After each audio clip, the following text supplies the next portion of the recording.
What if everything you thought of health and wellness suddenly changed due to a hidden breathing problem that you were unaware of that affects every system in your body? Improper breathing habits are often overlooked in medicine. I'm Dr. Jenny from the Hobson Institute, and this is the Breathing Lab. Hi, everyone. This is Dr. Jenny from the Hobson Institute, here to explain a little bit about what we're doing here to help people with breathing. This webinar is called Breathing. Are you doing it right? So many of us don't even realize that we're breathing improperly. So I'm going to start off with just a little introduction about why I got into this field. Not only did you maybe not know that breathing was an issue with your life and your health, I had no idea myself, okay? And this journey started around me being aware of my children having issues with being too narrow in the mouth and in the jaws. You know, I'm a physical therapist. I'm a TMJ, head and neck physical therapist. I see a lot of patients with jaw pain and clenching and headaches and neck pain, tinnitus, ringing in the ear. That's the type of therapist, physical therapist I am. It wasn't until I realized I had issues with my own family and myself with this breathing problem. My two children were found to have some swelling in their throat, as many children these days do have tonsils and adenoids that get swollen. And now I'm realizing that mouth breathing, I had not even noticed that they were mouth breathing. Like even having a little parted lip, like lips not together when they're breathing is probably mouth breathing. And I'm telling you, as a mom, you have a child that is struggling and is always sick or always congested, you want to think, okay, are they using their nose? Because I had no idea. And my two children had always very stuffy noses. So I went to a dentist that was a pediatric dentist here in Chicago, Dr. Kevin Boyd. He said, Jenny, they're both narrowed. You know, your son's still a little young, but your daughter was 4. She was 4 at the time. She needs some expansion. I thought, wow, 4 years old, expanding a 4-year-old? That seems a little, aggressive. So I went and did my research and also went and consulted with some orthodontist colleagues of mine that I know. The orthodontist and the airway dentist don't all see eye to eye. The orthodontists kind of want to do expansion later. All the airway practitioners talk about doing airway treatment immediately. As soon as you identify the airway issue, you treat it at any age, because there's even infants snoring. It's breathing, heavy breathing. You should not hear breathing. You should always use your nose. And if it's plugged, there's a problem. So you need to address allergies, figure that out. So we did all that. We went to this dentist that took an x-ray that said, oh my gosh, Jenny, they're swollen in their throat. Their tonsils, their adenoids are so swollen. I had no idea. So we identified that. I went and checked with the ENT. They wanted to just cut them out. I said, you know what? Let's wait. Let me try to figure this out. As a physical therapist, I'm always trying to figure out, why is the body reacting this way? Well, one was allergic, one wasn't. So I knew it wasn't really that. It was the mouth open posture, low tongue posture, breathing through the mouth, not using their nose. When you breathe through your mouth, your tongue drops. Your tongue should be up always. Your lips should be closed. You should nose breathe. Simple. Let's not make it hard. But when we're congested, our tongues go down, our mouths drop open, our tongue does no longer support. I'm going to show you a little model. The tongue needs to support the back of the throat here. So when the tongue is down, guess what? That drops. That ends up dropping, and you end up with a posture that looks like this. Like it doesn't look that abnormal, but it is. You end up in an airway posture where your head will go like this to open up the throat space so you can breathe. That's simple. So growing up with an altered way of breathing changes the way your body grows. That's why it's so critical to get the little ones in, the children in. The adults like myself are already a little messed up. I'm just going to say, okay? So I was the only one growing up in my family that got braces. And guess what they did during that time when I was 12? I was too narrow. I was also mouth breathing, had no idea. Grew up till 12 with a very narrow jaw, okay? So my jaw ended up really being narrow because of something I found out later. which is a tongue tie. Tongue tie, maybe you heard about it when your baby was, an infant, that they weren't able to nurse properly, they weren't able to latch properly. Sometimes, hopefully, they check for tongue tie. Growing up, I didn't get checked for tongue tie, so I had no idea. And it happened to come from my dad's side of the family. And all of us are tongue tied, but I'm probably the only one that has had a tongue release. Well, I grew up with this low tongue posture because a tongue tie creates that tongue in a lower posture in your mouth, and you end up collapsing in your airway. You end up collapsing in your airway, in your jaws. I'm going to show you just a couple of images because I think it's easier to understand when you have images to see. Let me see if I can pull this up real quick. All right, here is, and if you see this, these are just some images I want to show you so you understand. When your tongue is down, so your tongue should be up on your entire oral cavity, right? Your mouth should be closed and your tongue should be supporting the back of your throat. When this goes down, this is your soft palate. It ends up dropping and it changes that posture. Over time, I want you to know that this is what we call the Mallampati score. It's a very important airway score that if you can see under your uvula, you're in good shape when you open your mouth. If you can't see anything and you just see a wall, you're in a little bit of a problem because that tongue has been down. And look at this tongue. Do you think it fits in the mouth? Well, do you know that the tongue actually shapes the oral cavity? So if it's living up, it kind of keeps the arches of the jaws wide. So you need to have proper oral posture or proper tongue posture. If you don't, notice what happens here. This is the tongue being up on the palate. This is the tongue being down. When it's up, it supports the back of the throat. When it's down, it actually causes a collapse back here, and you're blocking your airway. Over time, you end up with a crowded mouth. When your tongue is down on the lower floor of the mouth, it's no longer spreading those teeth wide, keeping this a nice wide roof of your mouth or palate. So this is what happened to me, and it's happening to many people. I'm going to show you one last. This is the roof of your mouth. This is where your tongue should live. It's called the N spot, or the myofunctional therapy spot. If you say N and then close your mouth, the tip of your tongue should be resting right here, and the entire blade should be up here. So that's just to give you a little anatomy. Okay. My mouth became very narrow. And guess what they did? They pulled my teeth. 4 teeth on top of later getting the wisdom teeth pulled. So I had 8 teeth pulled out of my mouth. So I got shrunk, right? Well, when you get shrunk in the mouth, what ends up happening is you also get shrunk in the nose. So let me show you one little more about the nose. The nose in itself is a very important organ. So when you become a very narrow jaw, this is a CBCT, like a 3D X-ray. When you get very narrow in the jaw, you end up having a low tongue posture, and it bends your nose because this should be wider. It brings that roof of the mouth down. That would straighten out this septum. But when this is a high narrow palate, which people that have tongue tie or lots of allergies, they develop with a scrunched nose and kind of a face that no longer, I'll show you a picture. This is kind of a long face, mouth breathing type patient, very long in the face. And you'll notice that her jaw set back a little bit here. That when the mouth drops, the jaw also slits back. So I'm a breathing patient myself. And that's why I'm so passionate about trying to help people get out of this problem, especially children, any age. I consult with parents, even at age 2, 1, infants that have needed frenectomies and need, more cranial work, intraoral work. There's a lot you can do to help the airway grow properly.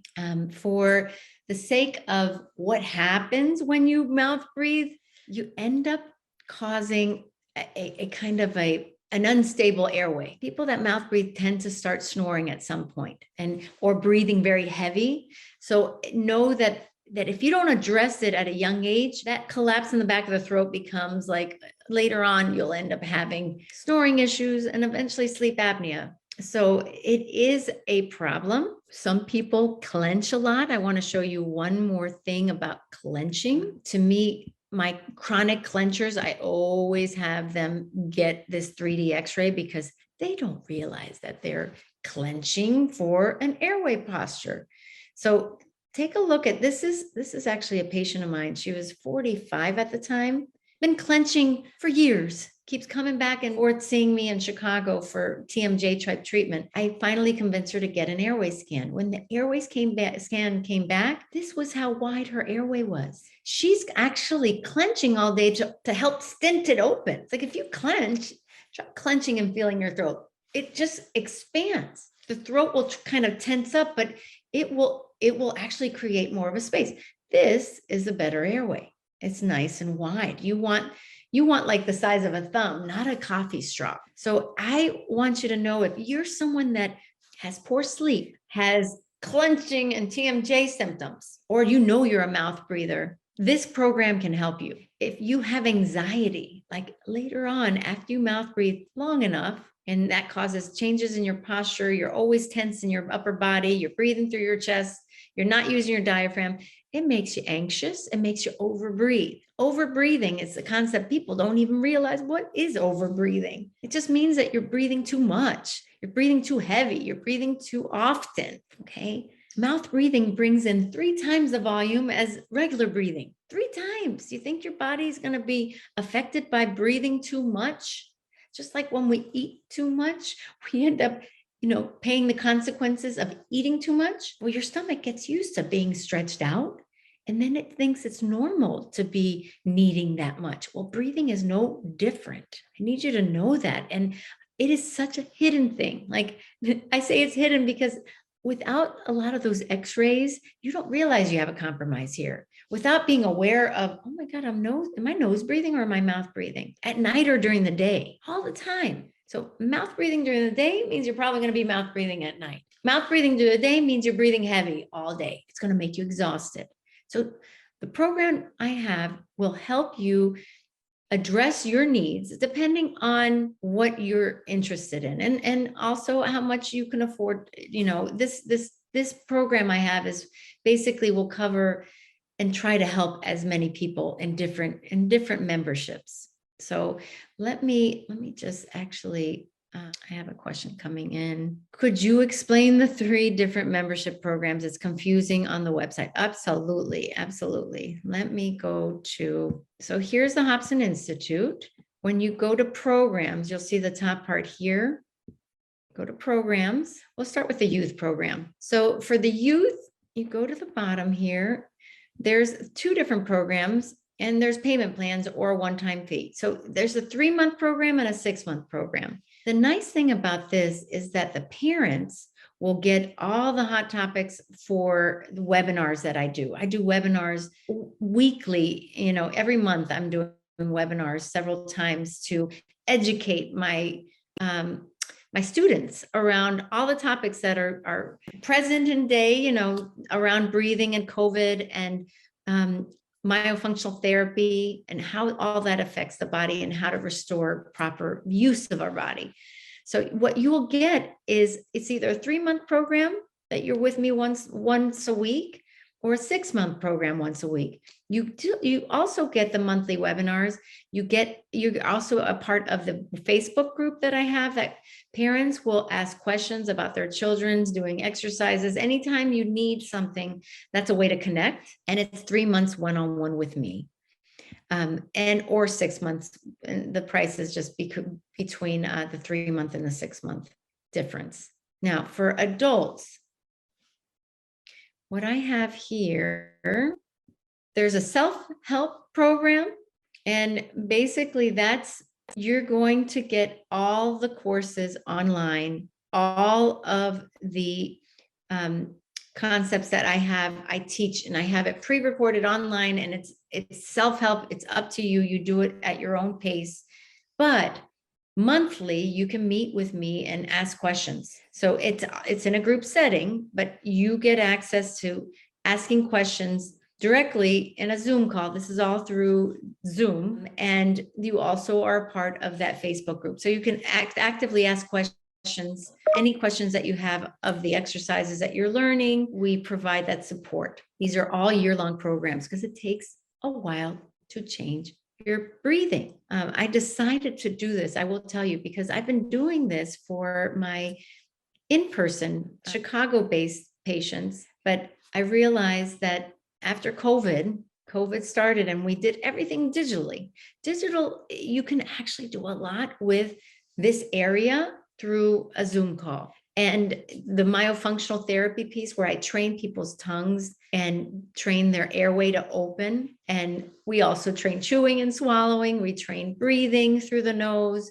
We restore it, and we restore your posture, your head and neck spinal postures. So it's all of that takes a while to really incorporate and not feel overwhelmed. I used to do these courses in groups, and it was like so much information all at once in your face, and it was too much for everybody to take. So I've broken it up into little tiny pieces that you get, as you're going through the program. So the self-help, if you want to do it on your own and you just want to check in with me once a month, you can do that. The next membership is the Better Health. That's the group health program. And you will be getting all of the online courses, every single one of them.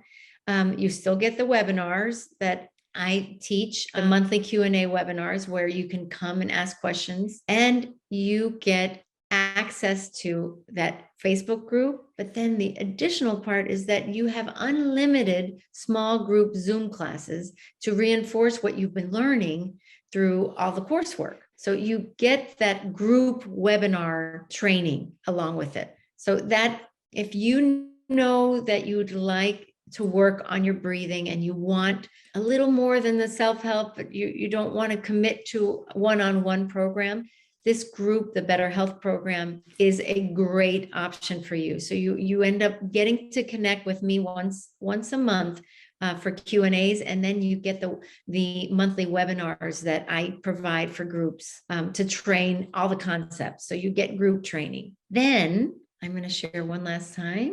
You have the year-long program that has everything we just spoke about, but then you have individualized attention to help you really troubleshoot and personalize your program for 12 months. And it's one-on-one sessions with me. So if you need more support, these are year-long programs. There's the payment plan, or you can pay the lump sum for the year.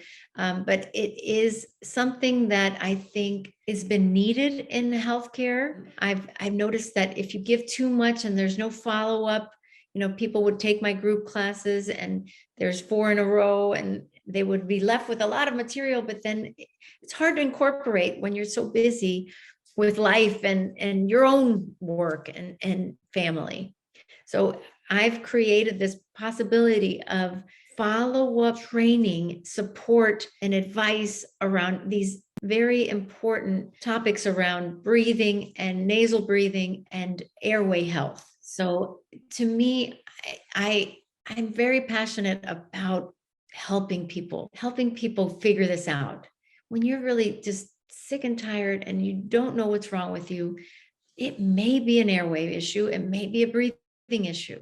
I definitely would like to help, and just know that you're not alone.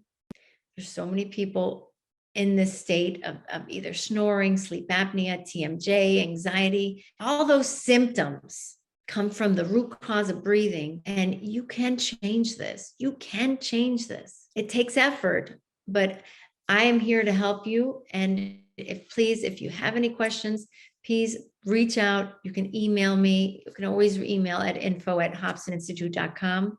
You can reach me that way. And please, if you would like to talk to me one-on-one about this and you're interested in doing something, but you need some advice around how to structure it or which program to choose, you can set up a free call with me through the hobsoninstitute.com website. There's several places to book a free 15-minute call. Please do that and know that I'm here to help. Okay, everybody. Hope to see you next time. Take care and have a great rest of your day. Remember to always keep your tongue up, mouth closed, and use your nose to breathe. Bye-bye. Thank you for listening to the Breathing Lab with Dr. Jenny.